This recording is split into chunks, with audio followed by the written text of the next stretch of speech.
Du coup, après avoir les bases, on va avoir les effets. Donc en fait, sur Ableton, ce qui est bien, c'est que tu as une chier d'effets. Je vais te montrer un peu moi ce que j'utilise en principal et puis par exemple ce que j'ai utilisé sur ce projet-là.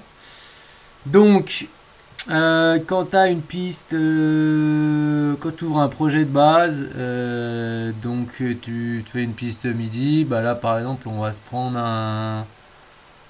prendre cette piste là qui est une guitare, une petite guitare, un peu ouais, j'espère que ça sonne pas trop fort. Non, ça va. Qui a un petit banjo. Donc le banjo, j'ai ce qui est important là, c'est la hauteur du volume. Donc là, tu vois, je suis à moins 8 moins 9 dB. Donc pour pas que ça sature, hein. De toute façon tu le vois sur ton master ici, mais moi j'aime pas trop voir les volumes ici, je préfère faire l'affichage vertical. Donc tu vois, tu retrouves la piste là. Donc là, je suis à moins 9 dB. Et puis si je joue le truc, voilà, tu vois que ça monte pas trop.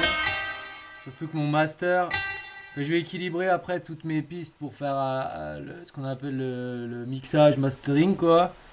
C'est là où je vais jouer sur tous les volumes de toutes les pistes pour pas que je dépasse 0, quoi. Parce que si je dépasse 0, tu vois, là ça passe en rouge. C'est-à-dire que ça sature, c'est-à-dire que c'est dégueulasse, quoi.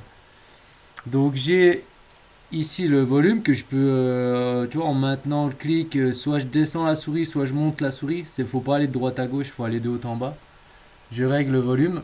Donc ça c'est pas mal. Tu te fais, au début, tu les mets à zéro, tu en montes un. Après, une fois que tu en as un, tu montes un deuxième. Puis tu vois, en tâtonnant, tu vois à quel moment il arrive. Et tu vois s'il est plus ou moins fort par rapport à l'autre instrument. Donc c'est pas mal de procéder comme ça, tu vois, de tous les foutre à zéro. T'en mets un à moins 6 dB en gros. Et puis après, bah, tu te règles. Et puis, mais tu les fais pas. Ce qui est important, c'est de les mixer tous ensemble. Tu vas pas juste en prendre un.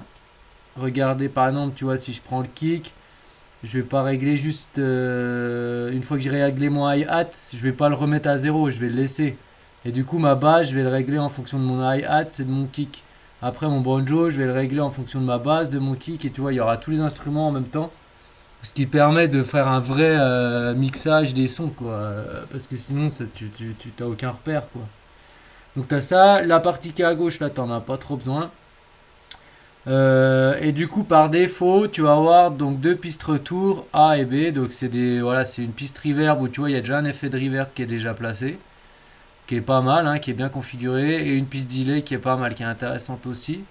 Et du coup là, tu peux jouer sur les volumes de tes pistes retour. Et moi, tu vois, j'en ai ajouté un troisième, hein. Tu fais clic droit, ajouter une piste retour. Et puis, bah du coup, je peux régler aussi le volume là, quoi.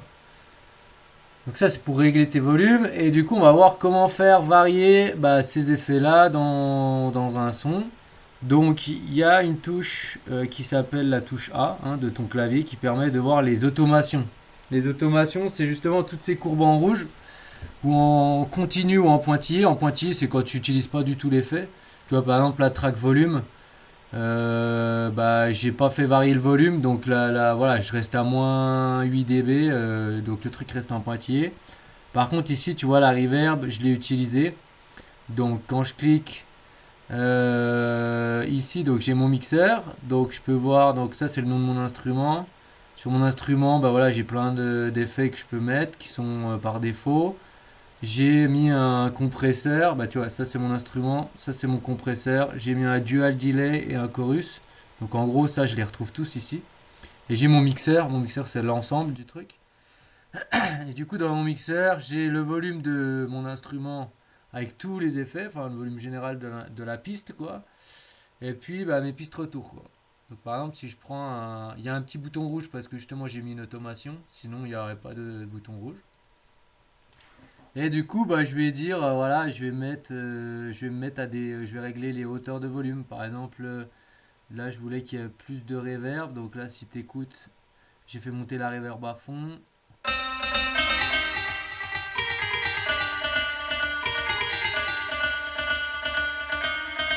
la reverb, je sais pas si on va l'entendre bien, mais.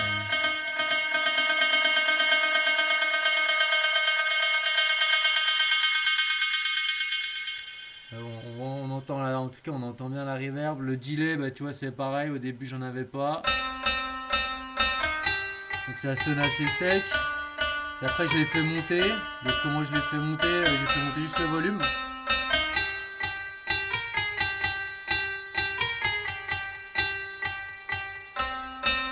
Et là, on sent que derrière, là, ça vient. Il y a du delay, c'est la répétition, quoi.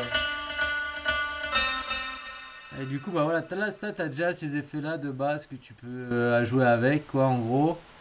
Et puis ici, bah, tu vas jouer donc en appuyant sur la touche A ou sinon tu appuies ici en haut, là, sur les deux flèches, tu vois les automations apparaître. Et du coup, je vais te faire un épisode détaillé où je vais te prendre les principaux effets que j'utilise et puis je vais te montrer comment je les règle. Comme ça va te permettre de t'aider aussi à comprendre chaque effet, comment il marche, quoi.